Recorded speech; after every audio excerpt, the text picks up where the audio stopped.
طه حسين 1899-1973 هو أحد أبرز الأدباء والمفكرين المصريين في القرن العشرين، ولقب بعميد الأدب العربي. ولد في قرية الكيلو بمحافظة المنيا في صعيد مصر، فقد بصره في سن مبكرة بسبب مرض الرمد، لكنه تمكن من التغلب على إعاقته من خلال تصميمه على التعليم.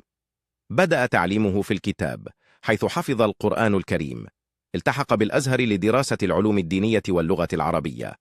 انتقل إلى الجامعة المصرية في القاهرة، حيث حصل على درجة الدكتوراه عن أطروحته عن أبي العلاء المعري. سافر إلى فرنسا واستكمل دراسته في جامعة السوربون، حيث حصل على درجة الدكتوراه في الأدب. أعماله: كتب العديد من الكتب والمقالات التي أثرت في الفكر العربي، ومن أشهر أعماله الأيام، وهي سيرته الذاتية. في الشعر الجاهلي الذي أثار جدلا كبيرا بسبب منهجه النقدي الجريء. مستقبل الثقافة في مصر، حيث قدم رؤيته لتحديث التعليم والثقافة في مصر. مناصبه: عمل كأستاذ في الجامعة المصرية، تولى عمادة كلية الآداب في الجامعة المصرية، أصبح وزير المعارف التعليم في مصر، حيث سعى لإصلاح النظام التعليمي وتوسيع فرص التعليم للجميع.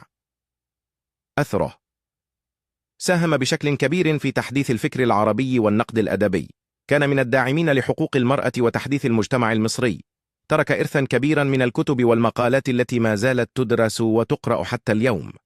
طه حسين يعد رمزا للثقافة والإصرار على تجاوز العقبات، وقد أسهم بشكل كبير في تطوير التعليم والفكر النقدي في العالم العربي.